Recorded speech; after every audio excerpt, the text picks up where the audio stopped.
বাংলাদেশের প্রেক্ষাপটে আমাদের মেয়েদের স্বপ্ন হচ্ছে আমি বিয়ে করব, বরের সাথে বসবো পাশে, আমার গায়ে একটা সুন্দর বেনারসি শাড়ি থাকবে, আমাকে দেখতে সুন্দর রাখতে হবে। সুন্দরের সংজ্ঞা কি? আমার পেট দেখা যাবে, স্কিন তো দেখা যাবে, হাত পা তো অবভিয়াসলি দেখা যাবে, এবং চুল তো দেখা যাবেই। একটা স্টেজে সবার সামনে পুতুলের মতো বসে থাকে, আর তার পাশে একটা গাধা আর একটা গরু বসে থাকে। নন মাহারামরা দেখে, সাথে মাহারামরাও দেখে। আর পাশে যে গাধাটা বসে আছে, যে গরুটা বসে আছে, ওই গরুর ফ্রেন্ড, এলাকার ছোট ভাই, এলাকার বড় ভাই, তারাও দেখতেছে এই মেয়েটাকে। তো এই মেয়েটার তো কোনো হেলদোল নেই, পর্দার তো কোনো জ্ঞান নেই। আর পাশে যে গাধাটা বসে আছে, ওটা তো প্রাউড ফিল করতেছে, মনে মনে হাসতেছে, মানে প্রাউড ফিল করছে, ওফ একটা জিতছি, মানে বিয়ে করছি, ওফ দেখ দোস্ত কত সুন্দর তোর ভাবি, আরে দেখ না দোস্ত আর কি, মানে বউরে সবার সামনে দেখায় সে খুব প্রাউড ফিল করতেছে। আরে গাধা কেন কথা বলতেছে এটা পরে বলতেছে। আসলে যখন তোমার বউকে দেখে বলতেছে মামা তুই জিতছস, তার মানে সে তোমার বউয়ের চুল থেকে পায়ের নখ পর্যন্ত সে ভালোভাবে অবজার্ভ করছে। তুই কল্পনা করো তোমার বউকে তুমি সুন্দরভাবে প্যাকেট করে বোরকা পরে তুমি বিয়ে সেরে নিয়ে আসছো, তাহলে কি তোমার গার্লফ্রেন্ড বলবে যে মামা সেই একটা বিয়ে করছস, কারোর সাথে দেখতে পাচ্ছে না? এখন তুমি কল্পনা করো তোমার বউকে তুমি সেটা আনোই নাই,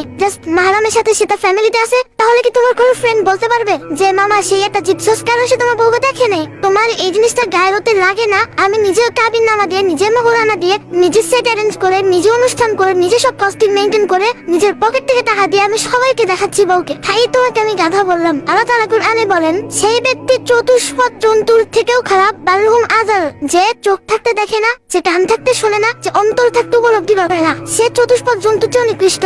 যে তার ওয়াইফের দায়িত্ব পালন করতে অপারগ, দায়িত্ব বলতে কি শুধু ভাত খাওয়ানো না, শুধু নিয়ে হানিমুনে যাওয়া না, শুধু নিয়ে ট্রিপে যাওয়া না, শুধু তাকে খাওয়ানো না। দায়িত্ববোধ কাকে বলে? তোমার বউকে তুমি পর্দার আড়ালে রাখবা, তোমার বউকে তুমি ঢেকে রাখবা, তোমার বউকে তুমি সবার চোখ থেকে আড়ালে রাখবা। This is the main responsibility of A husband. তাকে বলা হয় দায়ুস।